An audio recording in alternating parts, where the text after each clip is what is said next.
did you work as a mentor? How did you approach the task of developing Kristoffer Grønskag's new play, and also mentoring Ulrike Abbing, the Dutch young playwright? Two very different processes.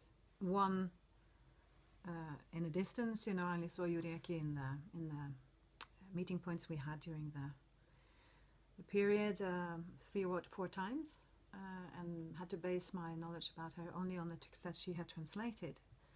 Of course, with Kristoffer, I had the possibility of looking at all his text that was also in Norwegian and could have a broader perspective on him as a writer.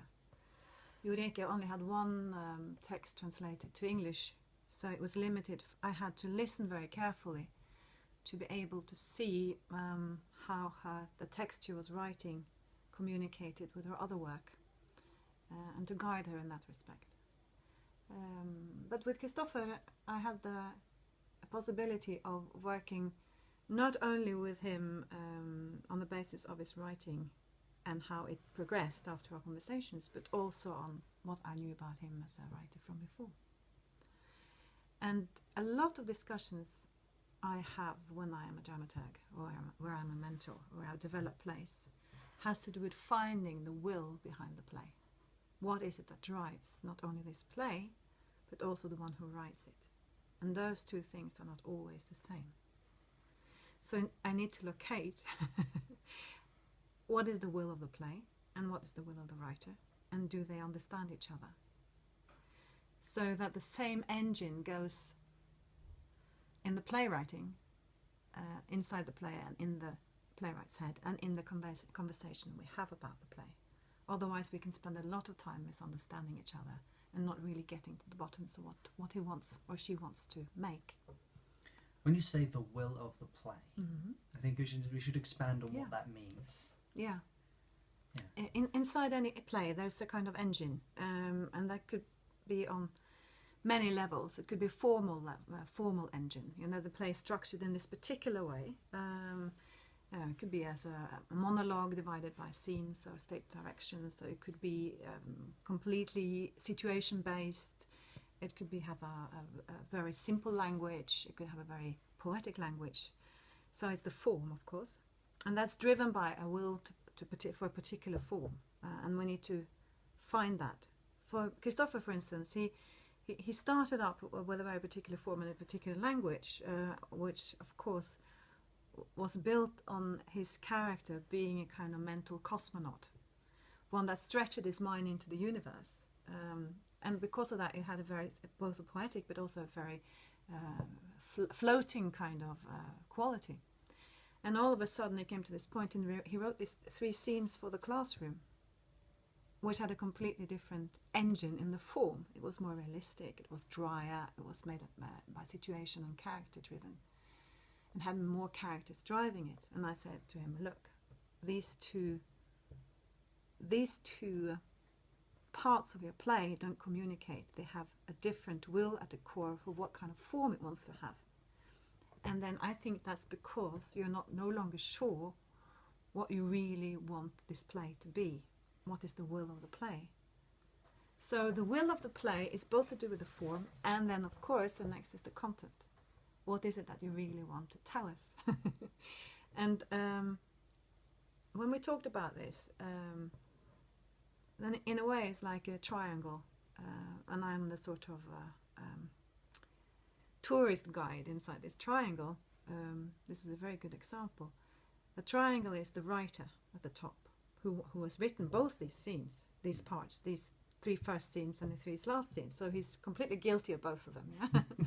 And he knows that he wants to write his play.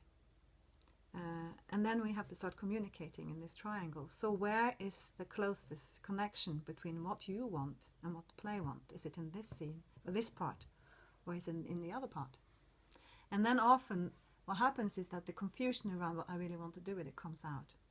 So then we have to sort that out, and that can take a lot of time. And then it's all about being sensible for the writer. What does the writer need to do to find out what his real need is, what he really wants to write?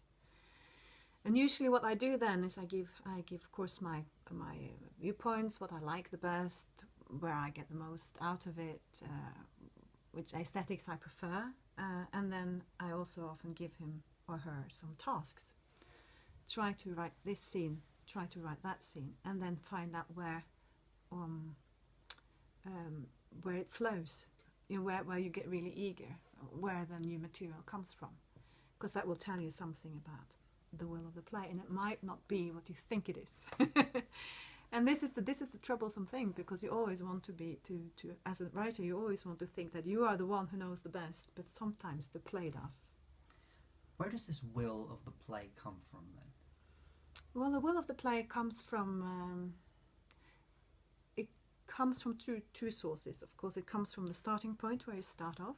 It could be like a main idea, or it could be like a piece of writing that you really like, or it flows from. And then it comes from where you perceive it to end. And my experience is that we want to think of this as an individual process, that it comes from some kind of genius source inside ourselves. And sometimes it does. Sometimes it just has to be like this because I'm the one making it. Maybe it's connected to my childhood or something. But sometimes it's not. Sometimes the play is actually better without you. And then you have to sort of discuss it. Maybe you should take it out on the floor with some actors. Maybe actually the play is smarter than you. So you might have started the process writing something that you need to develop together with somebody else. And that's maybe the first thing, the first task for a dramaturg to find out. Is it the one or is it the other? Because that decides the working process. And the one working process can be very quick and the other one can be very slow. And if you miss out on that, it could become a very, very difficult journey. I'm wondering if this will of the play and this difference between the will of the play and the will of the writer is the difference between the conscious and the subconscious will of the writer, because obviously the material does come from that person, whether it's a process of discovering yourself, maybe even parts of yourself you didn't know were there. Of course, I agree with you. And then sometimes it could also be a part that is not so subconscious, but you think it is. For instance, if it actually is a political project you have, or if it's a project that's about something, if it's a documentary project, it could be driven by some interest you have, or even just some fascination. I want to write something. You start writing this beautiful thing about a girl and a butterfly, and you realize after a while it's not about you and it's not about the girl, it's about butterflies. It's about the fact that you have, it's about nature. And then what you need to do maybe is to research a lot about butterflies. And then you can do this circle, and at the end you can say, okay, it was about me anyway. And sometimes it could actually be, and this is very interesting because we often forget that when we write. And often when I've done audience-based work, for instance, where you develop together with an audience, the audience input into the playwriting could be the most inspiring bit. So actually it's the audience taking part in watching rehearsals, giving you feedback when you write, are the ones who actually giving you the material you need for your play. And then what you do, and this is a hard one for us to swallow, most of all, is craft. You're crafting it. A lot of playwriting is craft with a little bit of inspiration on top. Yeah. And I think all these working processes are just as legitimate, and I don't think any of them are produces better art in a way. But we have to find out which road we're going to take. So a lot of the development work I do start with a conversation with a writer and with the beginning structure of the play. It could just be an idea. And then we try and sort out a way. How are we going to work with this play the best way? Do we need to work with actors? Do we need to work audience-based? Do we need to work research-based? Or do you need for you just to write and for me to read it? Very different processes, very interesting.